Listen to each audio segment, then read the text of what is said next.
最近我在网上看到一个挺炸裂的帖子，是一个越南网友在外网上的一个提问。他说，如果越南和印度联手，是不是就能把中国的广东和广西给夺走了？听到这儿，我当时都震惊了，这脑洞也太大了吧！大家好，咱们今天来聊一个挺有意思的话题，就是关于咱们的邻国越南。说起越南，大家可能觉得它是一个东南亚小国，但实际上这个国家的野心可不小。一边是南海问题上的动作频频，另一边竟然还惦记着咱们的广东和广西。咱们先说说这个越南网友的这个提问啊，就他这想法，那简直就太狂妄了。他这问题一出，立马就引来了各国网友的围观，大家都纷纷发表了自己的看法，那场面是非常的精彩。有个法国网友看到后毫不留情面的就说，越南一直幻想着抢夺中国的广东和广西，但是他们有没有想过自己能不能消化得了这么大的地方？简直就是中国那句老话，人心不足蛇吞象的完美诠释啊！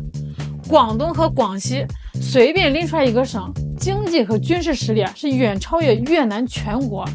广东的 GDP 那可是直接碾压越南全国，广西的战略位置那更是重中之重。当年对越反击战就是从广西打响的。我觉得这位法国网友说的太到位了，越南的这种想法完全就是不切实际的。真的想问问那位提问的越南网友，你在提问这个问题之前啊，你有没有好好的了解过中国现在的实力？中国现在不仅是军事力量强大，各省的实力也是非常雄厚的哦。别说长期管理了，越南连占领你都做不到。紧接着一位沙特网友也直接揭短，说越南的电力供应几乎依赖中国，一旦中国关掉越南的电闸，越南的所有工厂都得停产，连最基本的工业运转都维持不了，这哪来的勇气跟中国打仗？这位沙特网友说的太实在了，战争打的就是后勤，连电力都不能自给自足，还怎么制造军事装备，怎么进行长期作战？越南要是真想跟中国掰手腕，你先想想怎么摆脱对中国的依赖吧。连电都搞不定，还谈什么打仗？接下来一位新加坡网友更是补刀，说越南的国土狭长，一艘军舰南海开炮就能直接覆盖越南的南北疆域。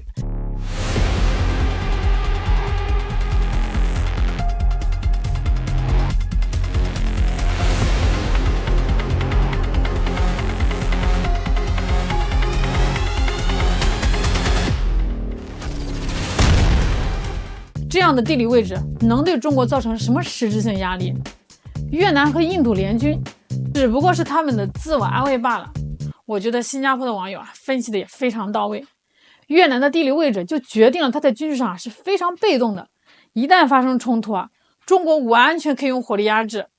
越南根本就没有反击能力。如果越南真和印度联手，估计最后的结果就是被中国打在一起，抱头痛哭。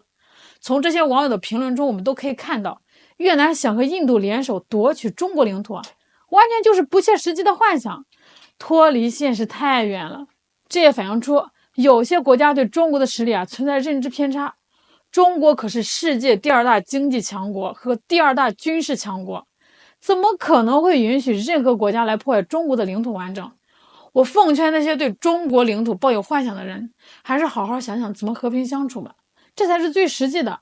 不过话说回来，这越南对两广地区的觊觎也不是1天2天的事了。那么越南为什么会对两广地区如此情有独钟呢？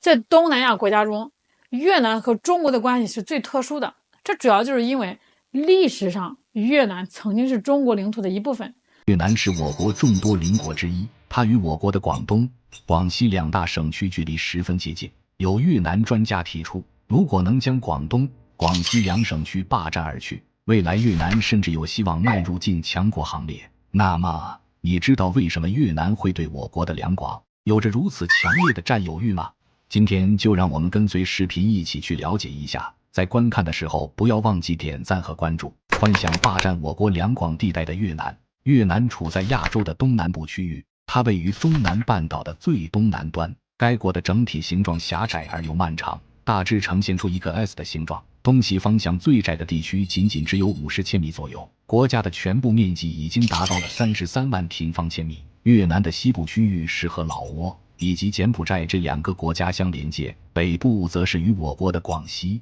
以及云南2省相交界。在历史上，该国与我国的两广地区有着深刻的渊源，因此直到现在，越南还在幻想着可以将我国的两广地区霸占而去。秦朝实现王朝一统以后，秦始皇便开始在各地设郡，以此来更好地管理地方。而当时的两广部分地区以及越南也是其中之一，只是秦朝仅只存在了2世就被灭亡，所以当时的百越地区自立为王，建立起了一个名叫南越的国家。汉武帝时期，南越重新并入我国版图之中，成为我国的一部分。但是到了5代十国之时，战乱频发，南越又从我国脱离出去，并成立了大区越国。清朝时，该国上书请求赐名南越，但是当时嘉庆帝驳回了这一请求，并为其赐名越南。因此直至现在，越南国内还有很多人都认为自己是南越国的一部分，而两广地区的部分区域曾经也属于南越，所以越南对我国的两广有着非常强的占有欲。吞并两广，迈进世界强国行列，除了历史因素之外，现实因素也是该国想要占有两广的一大重要原因。广东省坐落在我国大陆的最南端，它的南部与我国最重要的南海海域相濒邻，并且该省还与香港以及澳门这2大特别行政区相连接，境内的矿产资源以及海洋资源非常丰富，不仅有着数量极多的沿海港湾，而且省内还已经建立起了以广州市为中心，将广东与珠三角有效连通起来，进而辐射内陆的交通布局。优越的地理位置以及便利的交通，为广东市发展经济奠定了重要基础。作为我国最早进行改革开放的省份之一，广东省的 GDP 已经连续数十年在我国排名第1。不仅如此，该省境内的粤港澳大湾区还是我国经济最为活跃的地区之一，它在2023年时的 GDP 就已经突破了14万亿元，而广东省2024年的 GDP 实现141633.81亿元。在众多产业之中，智能家电、汽车以及电子信息等产业是其经济发展的重要支柱。对越南来说，倘若广东能够成为越南的一部分，那么其经济实力将一跃多个台阶。处在广东与越南之间的广西，全部面积已经达到了23.76万平方千里，并且它的南部还与北部湾相连接，境内有着十分丰富的海洋资源，天然港湾的数量也非常多。不仅如此，广西的动植物资源也相当丰富，而矿产资源中，有色金属的存储量最为充足。除了丰富的资源之外，广西还有着极其突出的区位优势。作为东盟与大湾区之间的重要连接通道，广西未来有着非常大的发展潜力，因此越南也将这里视作为它的师弟。越南的经济水平并不是特别发达，目前该国的工业主要是以低端产业生产为主，其原材料以及基础设备在很大程度上依赖于我国，而广东作为我国境内制造业最为发达的地区之一，一旦归于越南，那么它就能摆脱制造业落后的桎梏。而越南得到广西以后，可以借助其优越的地理位置，与广东以及其他东南亚国家建立起紧密联系。只不过越南的这一想法也只能是想想而已。无论是从哪个角度来说，我国的两广地区都不可能归于越南。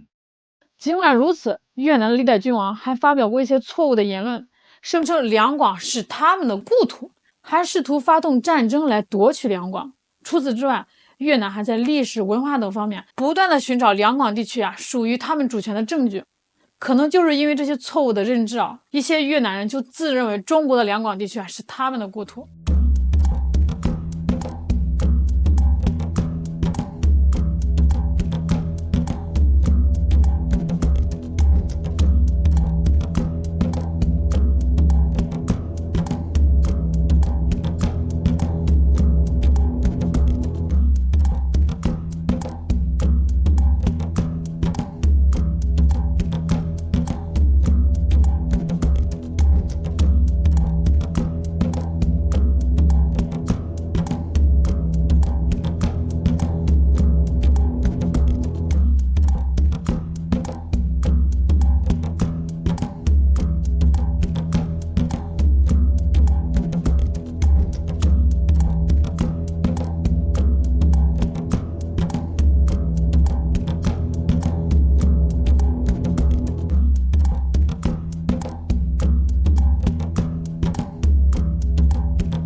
历代的中国王朝对少数民族众多的广西控制力相对较弱，这让越南就更加肆无忌惮的想要蚕食两广地区。不过我希望越南能够明白，以前的两广你们蚕食不了，现在的两广你们想都不要想了。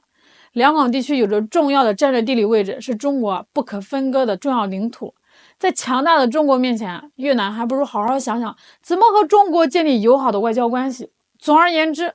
越南对两广地区的觊觎离不开他们对历史的错误认知，误以为曾经和两广地区同属一个州，他们就属于越南，但实际上是越南曾属于中国。现在都21世纪了，我希望越南人能够好好的正确认识历史，不要再对中国的两广地区抱有幻想了。